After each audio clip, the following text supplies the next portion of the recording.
No mundo onde teclado e tela são, tipo, extensões do nosso corpo, qual é o lugar da escrita à mão? Às vezes parece uma habilidade meio nostálgica, né? Quase uma arte perdida. Mas será que é só isso? Ou tem algo mais profundo? Algo, sei lá, neurológico acontecendo no cérebro quando a gente troca as teclas pela caneta? Para investigar isso, a gente vai mergulhar num material bem específico. É um estudo de 2024 da Universidade Norueguesa de Ciência e Tecnologia. A equipe de lá usou uma tecnologia de ponta, a eletroencefalografia de alta densidade, para espiar a atividade do cérebro em tempo real. E a nossa missão aqui é desvendar o que eles descobriram, entender como essas duas formas de escrita impactam a conectividade do cérebro e, claro, o que isso pode significar para a nossa capacidade de aprender. Ok, vamos analisar isso a fundo. E essa é uma análise, olha, crucial para o momento que a gente vive. A digitalização das salas de aula, dos escritórios, já é a realidade, não é mais tendência. Mas essa transição toda foi feita pensando muito em eficiência, né? E não necessariamente no impacto cognitivo. O que essa pesquisa norueguesa se propõe a fazer é justamente preencher essa lacuna. A grande pergunta é: será que o ato físico, quase artesanal, de formar letras com a mão, cria um ambiente cerebral mais fértil para o aprendizado do que o movimento mais simples de apertar uma tecla? Exato. É uma questão que vai muito além da nostalgia. Afeta diretamente como a gente educa as próximas gerações. E falando do estudo, eu fico imaginando a cena. Um laboratório, o pessoal com aquelas toucas de sensores na cabeça. Como eles montaram o experimento exatamente para conseguir pegar essa diferença? O jeito que eles montaram foi muito inteligente, justamente porque eles se preocuparam em isolar as variáveis. Eles reuniram 36 estudantes universitários, e aqui já tem um detalhe que parece pequeno, mas é fundamental. Todos eram destros. Ah, claro. Essa é uma daquelas coisas que a gente nem para pensar, né? Mas faz todo sentido. Se tivessem canhotos, a ativação cerebral seria diferente nos hemisférios opostos e isso ia sujar os dados. Exatamente. Mostra o nível de precisão que eles buscavam. A tarefa em si era bem simples, aparentemente. Palavras apareciam numa tela e os participantes tinham que escrevê-las de duas formas. Na primeira, usavam uma caneta digital para escrever em letra cursiva. Cursiva, ok? E na segunda, eles digitavam a mesma palavra num teclado. Certo. Mas aí me vem uma dúvida. Digitar para a maioria envolve vários dedos, as duas mãos. Escrever é só com uma. Como eles compararam ações motoras tão diferentes? Essa foi outra sacada metodológica deles. Para padronizar, eles pediram que, na hora de digitar, os participantes usassem só o dedo indicador da mão direita. Ah, entendi. Assim, a comparação fica mais justa, sabe? A ação de um dedo contra a ação de uma mão inteira com a caneta. E tem mais um detalhe que parece estranho, mas foi genial. As palavras que eles digitavam não apareciam na tela. Peraí, como assim? Eles digitavam às cegas? Por quê? Poderia parecer mais difícil, mas o objetivo era evitar o que a gente chama em neurociência de artefato. Artefato? Qualquer sinal indesejado. Se as palavras aparecessem, o pessoal ficaria olhando para o teclado, para a tela, teclado, tela. Esse movimento dos olhos e da cabeça gera sinais elétricos que não tem nada a ver com a escrita em si. Então, digitando sem ver, eles garantiram que a atividade cerebral medida era pura da tarefa de digitar. Nossa, que controle rigoroso. É muito inteligente.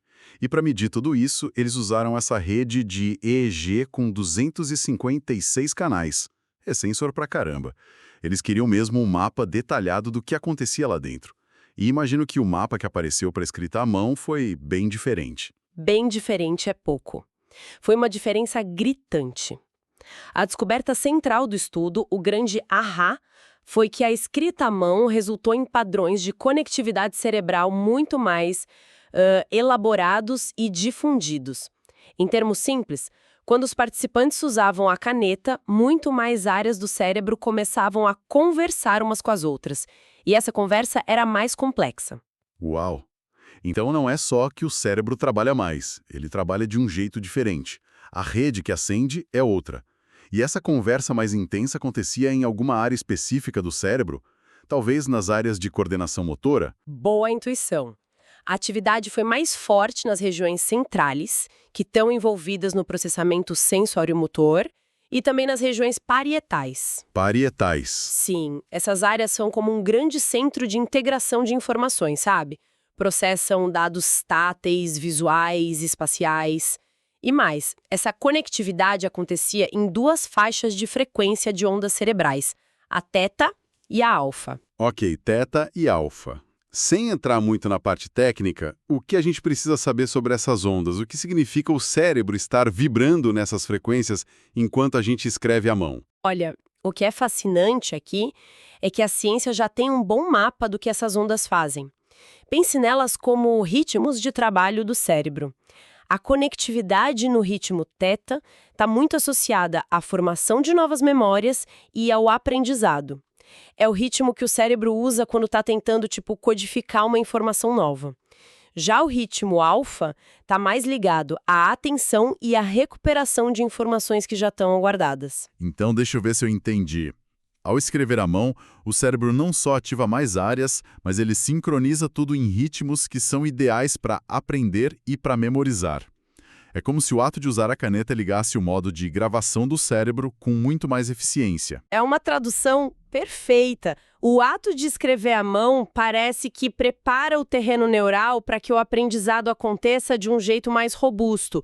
Ele fortalece tanto o sistema de salvar a informação nova, quanto o de acessar a antiga. A digitação, em comparação, gerou uma atividade cerebral bem mais simples, mais localizada. A pergunta de $1 milhão é: por quê? O que tem de tão especial no movimento da caneta? É só porque é mais difícil, exige mais esforço? A explicação mais provável, e que o estudo reforça, não é sobre esforço, mas sobre complexidade e feedback. A chave é o que chamamos de padrão sensório-motor. Pensa em escrever a letra A em cursiva. É um movimento contínuo, com curvas, laços, seus olhos seguem a ponta da caneta, seu cérebro recebe feedback tátil da pressão no papel e você tem a propriocepção, que é a consciência de onde sua mão está no espaço. É um ciclo riquíssimo de informações. Enquanto digitar a letra A é um único movimento para baixo. Sempre o mesmo. A complexidade é quase zero. Exatamente. A digitação é um ato motor muito mais pobre. Cada tecla exige o mesmo movimento mecânico, o feedback para o cérebro é sempre o mesmo, tecla pressionada, não tem uma forma única para cada letra. É essa riqueza de informações que parece forçar o cérebro a criar conexões mais complexas para processar e guardar a informação. Faz todo sentido. É como se o cérebro dissesse: nossa, isso aqui é complexo. Envolve visão, tato, movimento. É melhor eu prestar atenção e criar uma memória bem detalhada disso. Enquanto na digitação, a mensagem é mais simples. Ok, comando A recebido. A minha analogia é como construir um modelo de um prédio com as próprias mãos, tijolo por tijolo, contra só apertar um botão para uma impressora 3D fazer o trabalho. O envolvimento é outro. A analogia é excelente. O processo de construção manual da letra deixa uma marca muito mais profunda no cérebro. E se a gente conecta isso com a educação, a conclusão do estudo é um tanto provocadora.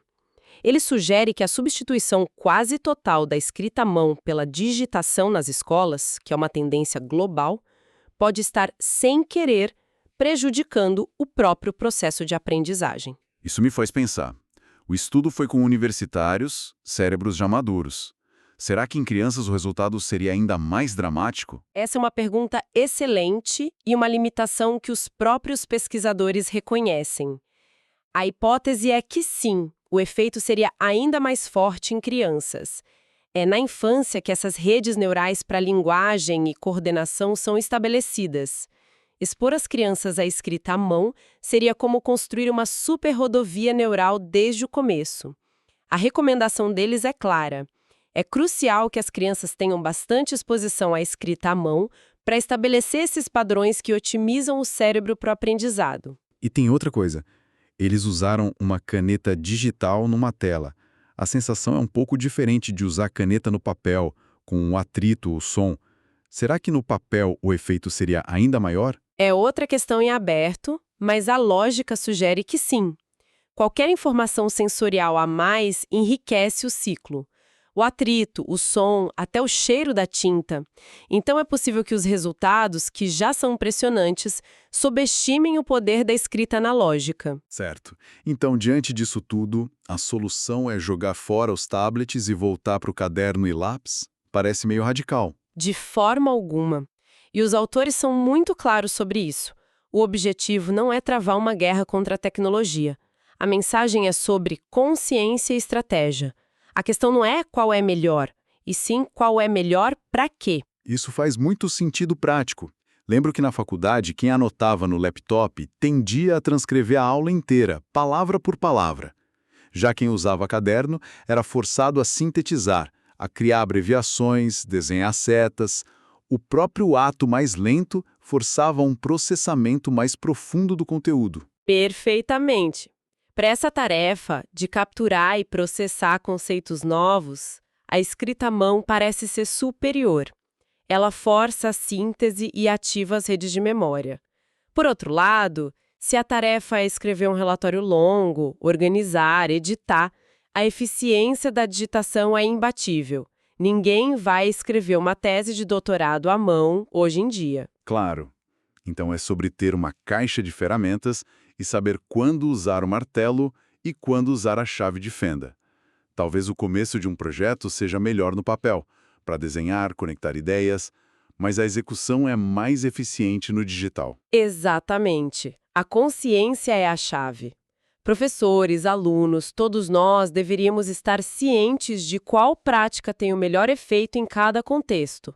Não é uma competição entre caneta e teclado, mas uma integração inteligente. Então, para a gente amarrar tudo, o que essa análise nos mostra é que o movimento complexo, controlado, de formar letras à mão, estimula o cérebro de um jeito que um simples toque na tecla não consegue.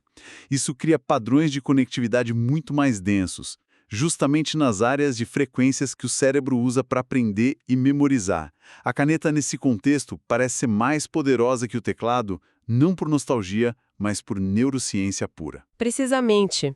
E isso nos deixa com um pensamento final para reflexão, que parte do estudo, mas o expande um pouco. O estudo foca na escrita de palavras, que é uma representação simbólica. E ele mostra que a complexidade do movimento manual é crucial para a aprendizagem desses símbolos. Isso levanta uma questão importante. Se essa relação entre movimento da mão e aprendizado simbólico é tão forte, onde mais isso poderia se aplicar? Exato! O que isso poderia implicar para outras formas de aprendizagem que também combinam movimento complexo e simbolismo? Como? Aprender a tocar um instrumento musical, por exemplo.